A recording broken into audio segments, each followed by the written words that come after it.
Сәлеметсіздер ме балалар, қалдарыңыз қалай? Бүгін біздің сабағымыздың тақырыбы ұстаз мәртебесі ұлт мерейі. Яғни осы тақырыпқа байланысты менің өзімнің ойымнан кетпей жүрген жақсы бір ардагерді мысалға алғым келіп отыр. Ол біздің Қазақстанның еңбек ері, алтын жұлдызды ардагер ұстазымыз Миразова Аягүл Төреқызы. Осы кісі жайлы сіздерге өткен сабақта ақпарат берілген. Яғни ол кісінің өмірбаяны, жұмысқа қалай орналасқаны, алған марапаттары жайлы ақпараттар берілген.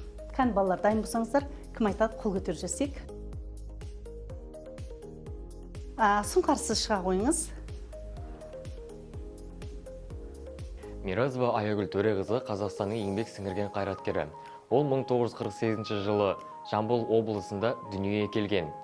Ол ұстаздық жолын үлкен абыроймен бастаған. Ең алғашында Алматы қаласының мектептерінде математика пәнінен мұғалім болып, және директордың орынбасары болып жұмыс істеген. Және 1991 жылы Ыбырай Алтынсарин атындағы номер 159 гимназияда директор болып тағайындалған. Аягүл Төреқызы білім саласына жаңашылдық енгізген ұлы тұлға. Миразованың арқасында 159 гимназия үлкен жетістіктерге жетті. Мысалы, ең таңдаулы мектеп атанып, республикалық және халықаралық сайыстарда бірнеше мәрте жеңіске жеткен болатын. Өте жақсы. Ары қарай. Ал балалар, енді өмірбаянын ары қарай жалғастырайық. Ол кісінің өмірбаяны өте көп. Ары қарай кім айтады? Қол көтереміз, кім дайын? Өте жақсы. Айнұрсыз шақырыңыз. Аягүл Төреқызы Миразова Қазақстанның еңбек сіңірген қайраткері, алтын жұлдыз, отан орденінің иегері, және де Ыбырай Алтынсарин атындағы медальдің иегері. Оның көптеген жетістіктері балалар мен педагогтарға арналған, және бала интеллектуалды және де рухани дамуын өзінің борышы деп санаған. Аягүл Төреқызының еңбектеріне тоқтала кететін болсақ, 1980 жылы социалистік жарыс жеңімпазы белгісімен марапатталған болатын.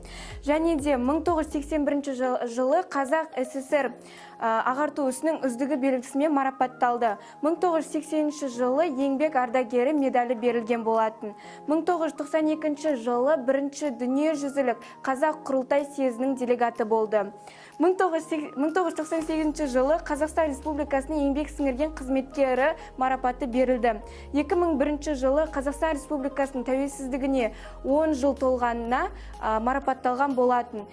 Өте жақсы, Амина жақсы дайындалып келген екен. Енді ары қарай жалғасы бар марапаттарына кім дайындалды? Кәні қол көтереміз. Даниясыз шығармаңыз.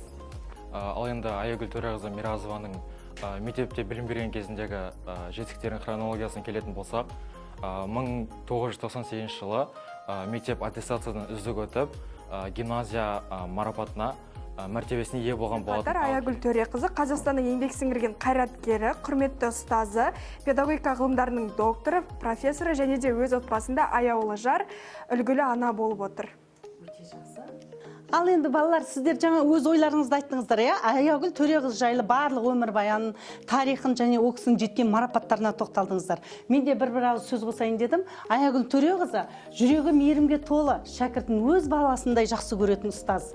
Аягүл Төреқызы өмір жолы нағыз ұстазға тән өнеге мен мамандықтың үлгісі, яғни шәкірт жүрегінде мәңгі ұмытылмас ізгі қалдыратын ұстаз деп білемін. Осымен қоса балалар, біз бұдан 5 жыл бұрын Аягүл Төреқызы біздің колледжде жас ұстаздармен кездесу ұйымдастырылған, соған бейнероликке көңіл бөлсек.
Кем көрмейтін сізді асыл анамнан, сізге ұқсап қудық бізде санарман.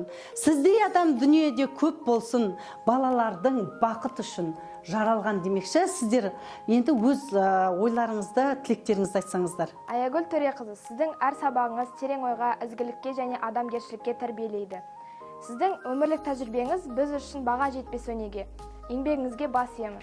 Аягүл Төреқызы, сіздің еңбегіңіз бен біліміңіз біздің жас ұрпаққа үлкен өнеге болып келеді. Сіздің жұмысыңызға үлкен табыс және зор денсаулық тілейміз. Аягүл Төреқызы, сіз ұлағатты ұстаз ғана емес, өмір мектебінің шамшырағысыз. Білімге деген ынтамызды оятып, үлкен мақсаттарға жетелегеніңіз үшін зор алғыс.